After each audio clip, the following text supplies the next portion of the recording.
सर्वसाक्षी माँ भारती राष्ट्र, धर्म और संस्कृति पर सर्वस्व न्योछावर करती भारत की यशस्वी बलिदान परंपरा आज के अपने इस कार्यक्रम के मुख्य अतिथि श्रद्धेय सत्यनारायण सत्तन जी, मंच पर विराजमान पूज्य आचार्यगण, मित्रवर श्याम सुंदर पलोड़ जी, दिनेश पाठक जी और यहाँ पर सुंदर संचालन जिनका आप सुन रहे थे, ऐसे मेरे अभिन्न मित्र नरेंद्र जी, मेरे युवा साथियों, भाइयों और बहनों,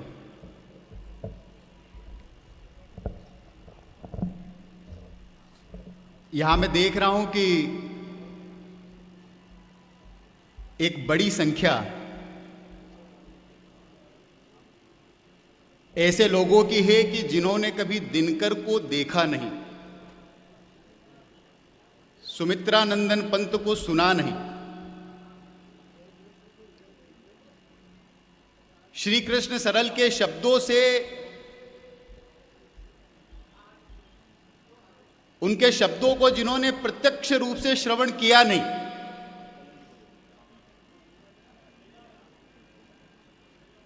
लेकिन भारत के हिंदी काव्य परंपरा की जो हमारी यशस्वी 4 पीढ़ियां हैं, उन चारों पीढ़ियों को अगर आप किसी एक व्यक्तित्व में देखना चाहे तो आप मंच पर विराजमान सत्तन जी को देख सकते हैं।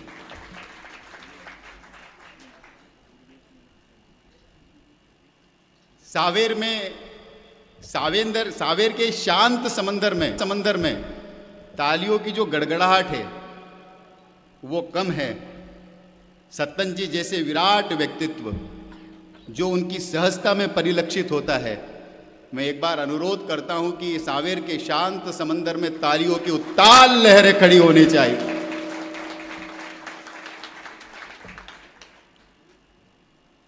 अभी एक सुंदर पुस्तक, उसका विमोचन एक युवा कलमकार के द्वारा लिखी हुई यहां पर किया गया। दोस्तों, मैं तो मूल रूप से श्रोता हूं, आप ही के बीच का व्यक्ति हूं। अपने बचपन से ही ये जो महाकवि आप लोगों के बीच में बैठे हुए हैं, इनकी श्रोताओं की पंक्ति का सबसे आखिरी व्यक्ति उस रूप में कहीं कोने पर बैठ करके तालियां बजाने वाला व्यक्ति हूं। आज भूमिका बदल गई है और आपके बीच में बात रखने का अवसर आया, तो मेरे मन में कुछ सहज भाव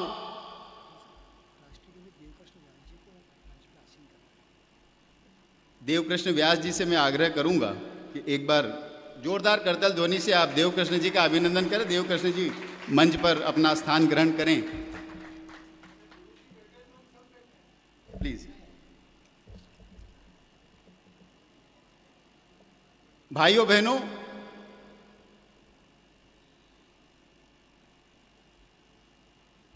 चार तरह के कवि होते हैं। एक दिखने वाले कवि, एक बिकने वाले कवि और एक लिखने वाले कवि। और इन तीनों की परंपराओं के बाद जब हम मित्र शुभम को देखते हैं तो वो तीसरे चरण के कवि तो है ही, लेकिन इसके बाद अपने बड़े मन से जिस तरह से वो अपनी बात का उल्लेख कर रहे थे, तो इसमें कोई दो मत नहीं कि वो लिखने वाले कवि तो है ही, वो सीखने वाले कवि भी हैं। मैं उनको उज्जवल भविष्य की शुभकामनाएं देता हूं।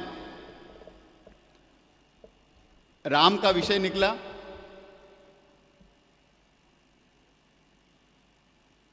तो कल ही दिल्ली के जेएनयू में एक कार्यक्रम में एक वामपंथी विचारक से मिलना हुआ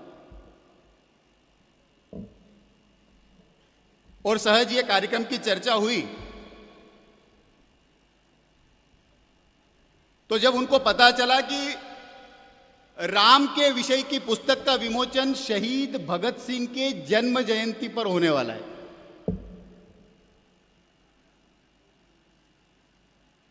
तो उन्होंने कहा यह तो बहुत ही विरोधाभासी बात है।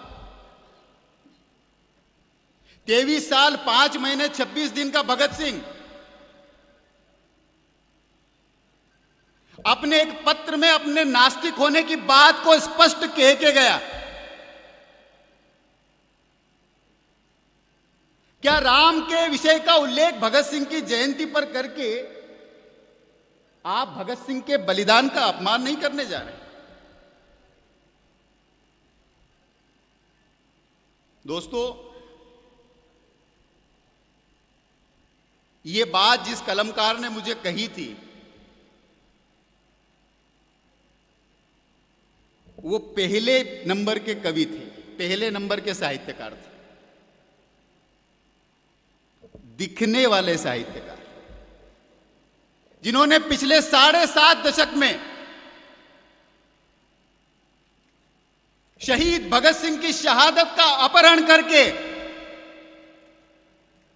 उनको वामपंथ के पिंजरे में कैद करने का एक षड्यंत्र किया। आज जब हम गूगल की आभासी दुनिया में भगत सिंह को सर्च करते हैं तो भगत सिंह से संबंधित लाखों ब्लॉग और हजारों लेख जो किसी एक विचार उससे कमिटेड लोगों के द्वारा लिखे गए हैं, जिसमें भगत सिंह को नास्तिकता का जबरदस्ती वाला चोला पहनाया जाता है।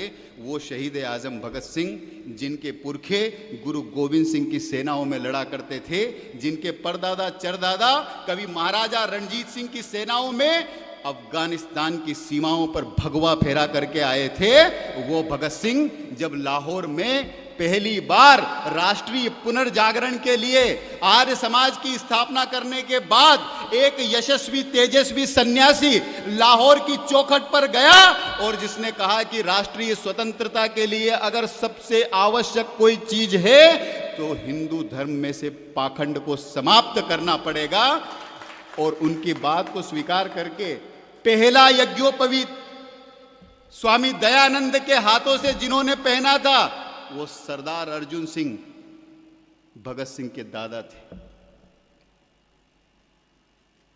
सरदार भगत सिंह कैसे वामपंथी हो गए,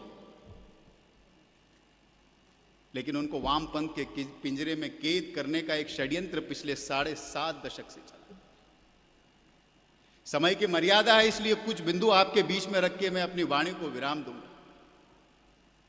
हम पिछले लंबे समय से इस बात के लिए प्रयत्नरत थे कि इस देश की बलिदानी परंपरा को जो सम्मान मिलना चाहिए वो सम्मान हमारी व्यवस्थाओं ने नहीं दिया है,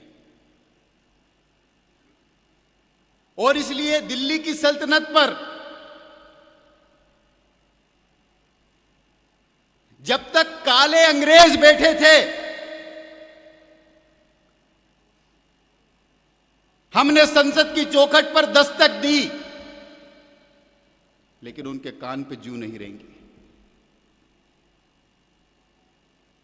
2014 में देश में क्रांतिकारी परिवर्तन हुआ।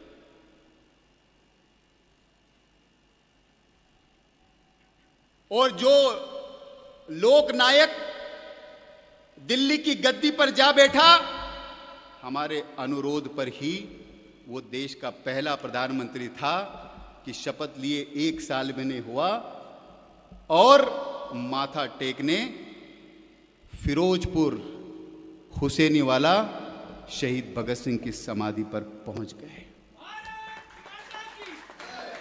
शहीद भगत सिंह को श्रद्धांजलि दी गई। अभी 3 दिन पहले जब चंडीगढ़ अंतर्राष्ट्रीय हवाई अड्डे का नाम शहीद भगत सिंह के नाम पर कर दिया गया, तो देश के युवाओं के मन में जो बात पिछले साढ़े सात दशक से शूल की तरह चुभ रही थी, उनके चेहरों पर मुस्कुराहट खिल उठी। लेकिन यह पहली श्रद्धांजलि नहीं थी।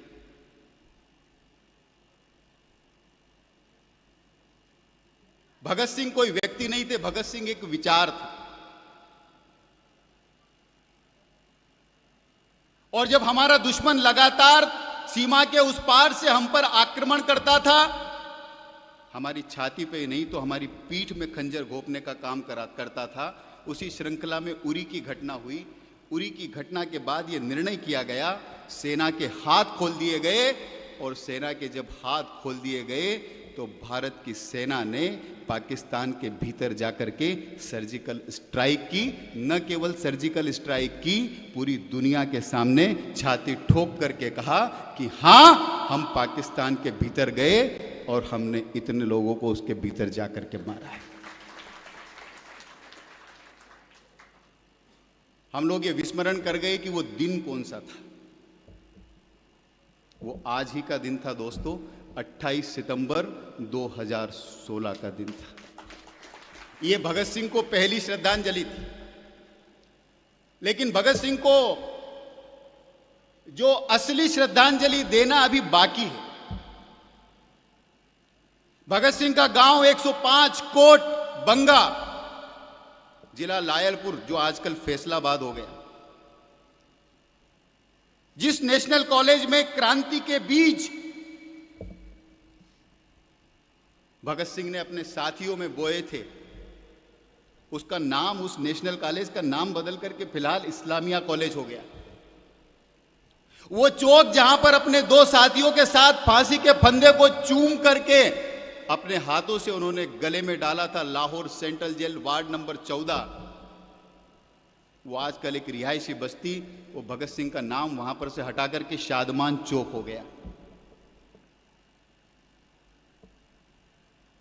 ये स्वतंत्रता का अमृत काल है। आज भगत सिंह की जयंती है और मेरे कई युवा साथी मैं यहाँ पर देख रहा हूँ, जिनको आने वाले समय में इस राष्ट्र की दशा और दिशा का निर्धारण करना है। तो हमको संकल्प करना होगा, 1947 के पहले भगत सिंह को जब फांसी दी गई, 23 मार्च 1931 लाहौर सेंट्रल जेल शाम को 7:30 बजे, वो जिस भारत के लिए लड़ रहे थे वो भारत आज नहीं है। जिस लाहौर में उनका बलिदान हुआ वो लाहौर आज हमारा हिस्सा नहीं है। और इसलिए हमारा संकल्प होना चाहिए, जहां हुए बलिदान भगत सिंह, वो लाहौर हमारा है। और मैं विश्वास के साथ इस बात को कह सकता हूं, यह विभाजन कोई पत्थर की लकीर नहीं है जिसको बदला नहीं जा सकता। दुनिया के इतिहास इस बात से भरे पड़े हैं कि देश टूटे हैं, देश जुड़े हैं। अगर उस देश के नौजवानों ने संकल्प किया, देश की स्वतंत्रता के 75वें वर्ष में हमको संकल्प करने की आवश्यकता है कि जब 2047 का स्वतंत्रता दिवस हम मनाएंगे, देश की आज़ादी की, देश की स्वतंत्रता की शताब्दी वर्ष हम मना रहे होंगे, तो लाहौर के शादमान चौक पर भी तिरंगा फहरा रहा होगा। इस संकल्प के साथ हम आगे बढ़ेंगे और ये संकल्प का मार्ग प्रशस्त करने वाले हमारे कलमकार हैं, हमको दिशा दिखाने वाले हमारे कलमकार हैं। बस दो बात कह करके, समय की मर्यादा है, मैं अपनी बात को समाप्त करना चाहता हूं। इस सावेर का मुझ पर बड़ा ऋण है। आज का एक कार्यक्रम शहीद भगत सिंह के पैतृक गांव, जो अभी हमारे हिस्से में खटकड़ कला, वहां पर होना था, और हमारी पंजाब यूनिट का आग्रह था कि आप उस कार्यक्रम में रहे, लेकिन शुभम भाई का कहना था कि आपको इस कार्यक्रम में आना ही होगा। दोस्तों, अभी हम दो तरह की दुनिया में जी रहे हैं इस समय। एक ये वास्तविक दुनिया है और एक वर्चुअल दुनिया है। ये जो आपके हाथ में एक झुनझुना है ना, इसकी काली स्क्रीन, जिसको छोड़ने का दिल ही नहीं करता है, 1 मिनट की जुदाई भी उसकी सहन नहीं होती।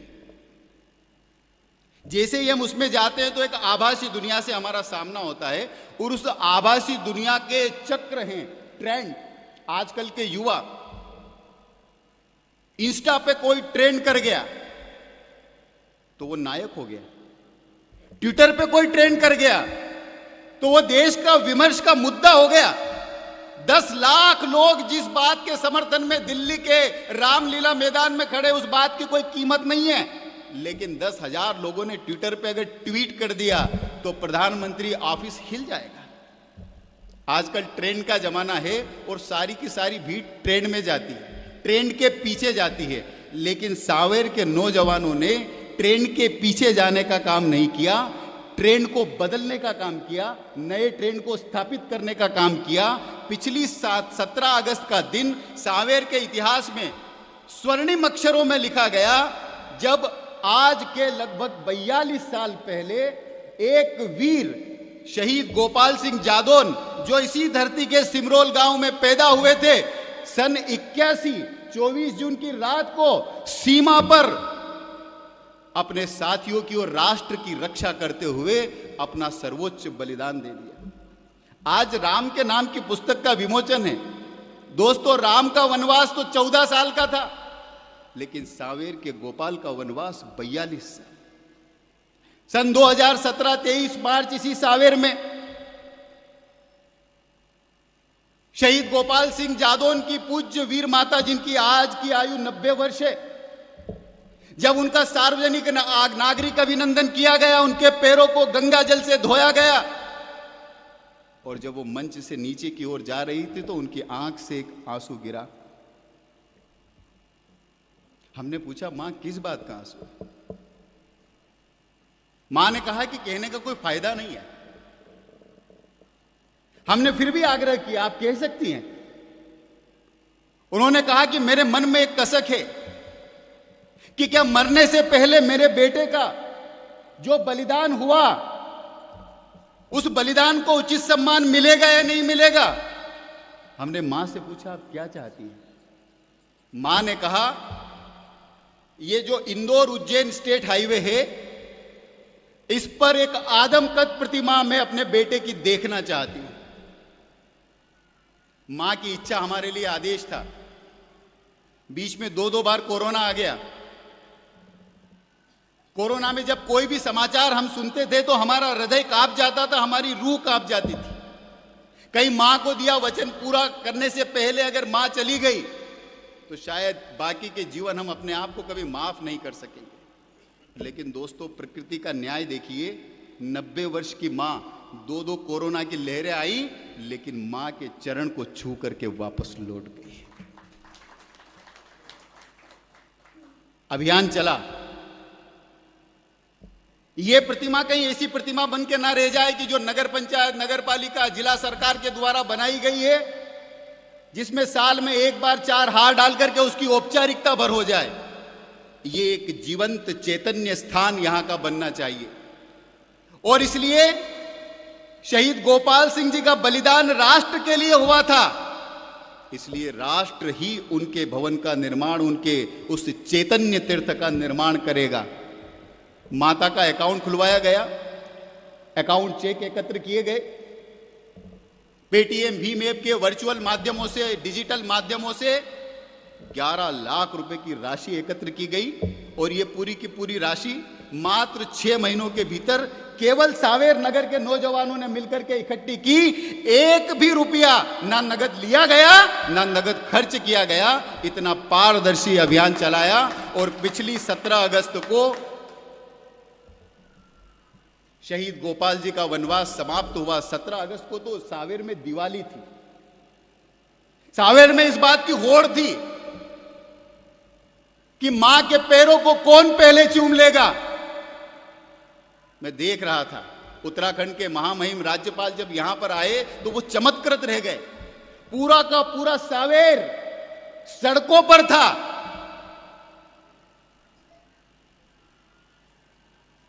मां को हम वो दे सके, हम अपने पुराने पापों का प्रायश्चित कर सके। और इसलिए सांवेर के युवा किसी ट्विटर या इंस्टा के ट्रेंड में भीड़ का हिस्सा नहीं बने। सांवेर के युवाओं ने एक नया ट्रेंड स्थापित किया और इस ट्रेंड को आने वाले समय में पूरे हिंदुस्तान के युवा फॉलो करेंगे, ये मेरा विश्वास है। उनके साथ में एक और शहीद भगवान लाल गुलिया ऑपरेशन पराक्रम, ऑपरेशन मेघदूत में शहीद हुए, जिसके कारण हम सियाचिन का ग्लेशियर वापस ले सके। उनकी भी एक आदमकद प्रतिमा वहां पर लगी हुई है। यह प्रतिमा मेरे उन भटके हुए दोस्तों को भी एक संदेश देती है, क्योंकि ये मध्य प्रदेश अपना, इसमें कुछ विभाजनकारी ताकतों ने जो साम्यवादी लोगों के चक्रव्यूह में फंस गए, उन्होंने कुछ नॉन इश्यूज को इश्यू बनाने का प्रयास किया और उससे भारत माता के दो बेटों के बीच एक जबरदस्त तनाव की रेखा पिछले 4-5 सालों में हमने देखी है। मैं सुदूर वनांचलों में जाता हूं, मैंने वनांचलों में इस बात को अनुभूत किया है, महसूस किया है। हमारी अनुसूचित जाति की बस्तियों में मैंने उसको महसूस किया है, हमारे शहर के क्षेत्रों में उसको महसूस किया है। ये सारे उन लोगों के सामने एक बहुत बड़ा संदेश है। भाइयों बहनों, सावेर ने जो किया है, मुझे यह आंकड़ा बताया गया कि इंदौर से उज्जैन के बीच रोज 20,000 लोग यात्रा करते हैं, और ये पूरे के पूरे 20,000 लोग, जिसमें से ज्यादातर लोग बाबा महाकाल के दर्शन करने के लिए जब जाएंगे और जब लौटेंगे तो रास्ते में इनको महाकाल के बेटों को भी सैल्यूट करने का सौभाग्य प्राप्त होगा। ये जो ट्रेंड आपने किया, अब सावेर के युवाओं को कोई वायरल वीडियो बनाने की जरूरत नहीं है। अब सावेर के वीडियो जो नौजवान है, उन्होंने एक देशभक्ति का वायरल, या यूं कहे कि एक अविरल धारा यहां से बहाने का काम किया है। दोस्तों, शहीद भगत सिंह का जब अंतिम भेंट 23 मार्च के पहले, 23 मार्च 1931 को उनको फांसी की सजा हुई और 20 मार्च को उनके साथी शिव वर्मा के साथ उनका अंतिम संवाद हुआ। उसमें वो अपने साथी शिव वर्मा को कहते हैं, शिव वर्मा ने कहा कि भगत सिंह बलिदान होने के लिए जा रहे हो, कोई अंतिम संदेश राष्ट्र के नाम। भगत सिंह अप्रतिम क्रांति दृष्टा के साथ एक अद्भुत भविष्य दृष्टा भी थे। भगत सिंह अपने साथी को कहते हैं, अंग्रेजों की जड़ें हिल चुकी है, समझौता हो जाएगा। वे 10-15 साल में हमें छोड़ के चले जाएंगे, लेकिन इससे देश का कोई भला नहीं होगा। कई साल उथल पुथल में बीतेंगे, उसके बाद लोगों को मेरी याद आएगी। दोस्तों, पिछले 75 सालों में शासकीय उपकरणों में, शासकीय संस्थाओं ने जो हमारे दिमाग में कुछ प्रत्यर्पित करके कुछ आर्टिफिशियल महापुरुष बनाने का काम किया है, मैं दावे के साथ कह सकता हूं कि आने वाली 1 सदी तक अगर कोई महापुरुष इस राष्ट्र को दिशा देने का काम करेगा तो वो शहीद भगत सिंह होंगे।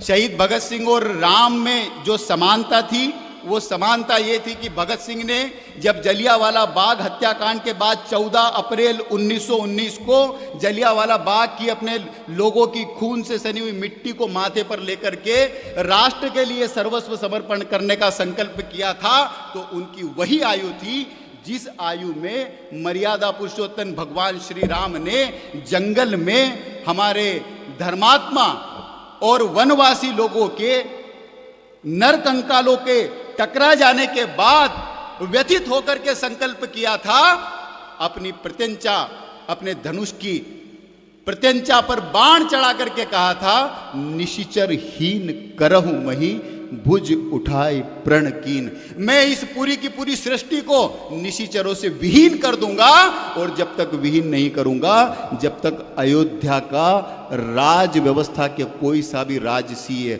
सुख ये नहीं भोगूंगा। ये 2 संकल्पवान नौजवानों का संकल्प था। अंत में शहीद भगत सिंह का एक पत्र जो नौजवानों के नाम उन्होंने कीर्ति नाम के अखबार में सन 1925 में लिखा था, वो कहते हुए ये पत्र को हिंदी काव्य कुल के गौरव सत्यन जी के चरणों में समर्पित करते हुए फाइनली मैं अपनी बात को समाप्त करता हूं। नौजवानों के सामने आज सबसे बड़ी समस्या है नशा। भगत सिंह तो कहते थे कि ये जो जवानी है यही नशा है। और किसी नशे के करने की आवश्यकता नहीं। अगर इसमें आप एक बार देशभक्ति का नशा कर लोगे तो उसका हैंगओवर शमशान तक कभी समाप्त नहीं होगा। ऐसा नशा करने की आवश्यकता नहीं है कि जो रात को पिया और सुबह उतर गया। भगत सिंह लिखते हैं, मानव जीवन का वसंत काल है युवा अवस्था, जिसमें मनुष्य मतवाला हो जाता है, हजारों बोतलों का नशा छा जाता है, विधाता द्वारा दी गई समस्त शक्तियां सहस्त्र धारा होकर फूट पड़ती है, मदांध मातंग की तरह निरंकुश, वर्षाकालीन शोणभद्र की तरह दुर्धर्ष, प्रलयकालीन प्रबल प्रभंजन की तरह प्रचंड, नवागत वसंत की प्रथम मल्लिका कलिका की तरह कोमल, ज्वालामुखी की तरह उच्छृंखल और भैरवी संगीत की तरह मधुर युवा अवस्था है। उज्जवल प्रभात की शोभा, स्निग्ध संध्या की छटा, शरद चंद्रिका की माधुरी, ग्रीष्म के मध्याह्न का उत्ताप, भाद्रपदी अमावस्या की अर्धरात्रि की भीषणता, यह युवा अवस्था में सन्निहित है। जैसे क्रांतिकारी की जेब में बम गोला षड्यंत्र भरा तमंचा, जैसे रण रस रसिक वीर के हाथ में खड़ग, वैसे मनुष्य देह में युवा अवस्था 16 वर्ष से 25 वर्ष की आयु के बीच हाड़ मांस के संदूक में संसार भर के हाहाकारों को समेटकर विधाता बंद कर देता है। आगामी 10 बरस तक ये झांझरी नैया मझधार तूफान में डगमगाती रहती है। युवा अवस्था देखने में तो शस्य श्यामला वसुंधरा से भी सुंदर है, परंतु इसके भीतर भूकंप की सी भयंकरता भरी हुई है। और इसलिए भगत सिंह कहते हैं, इसलिए युवा अवस्था में मनुष्य के सामने केवल 2 ही मार्ग होते हैं। वह चढ़ सकता है उन्नति के सर्वोच्च शिखर पर, अथवा वह गिर सकता है अधपात के अंधेरे खंदक में। चाहे तो त्यागी बन सकता है युवक, चाहे तो विलासी बन सकता है युवक। वही संसार को त्रस्त कर सकता है, वही संसार को अभय दान दे सकता है। पत्र के अंत में युवाओं से वो आह्वान करते हैं, ए भारतीय युवक, तू क्यों गफलत की नींद में पड़ा बेखबर सो रहा है? उठ, जाग, देख, प्राची दिशा का सिंदूर ललाट रज्जित हो उठा। अब और अधिक मत सो, सोना ही है तो अनंत निद्रा की गोद में जाकर सो। का पुरुषता के क्रोध में क्यों सोता है? तेरी माता, तेरी प्रातः स्मरणिया, तेरी परम वंदनिया, तेरी त्रिशूल धारिणी, तेरी सिंह वाहिनी, तेरी शस्य श्यामला, तेरी भारत माता आज फूट फूट कर रो रही है। क्या उसकी विकलता तुझे तनिक भी चंचल नहीं करती है? धिक्कार है तेरी इस निर्जीवता पर। अब तो तेरे पितृ भी नतमस्तक है तेरे इस नपुंसकत्व पर। अगर अब भी तेरे किसी अंग में कुछ हया बाकी हो तो माता के दूध की लाज रख, उसके आंसुओं की एक एक बूंद की सौगंध ले और उसके उद्धार का बीड़ा उठा। बोल मुक्त कंठ से, वंदे मातरम, वंदे मातरम, वंदे मातरम। बहुत बहुत धन्यवाद।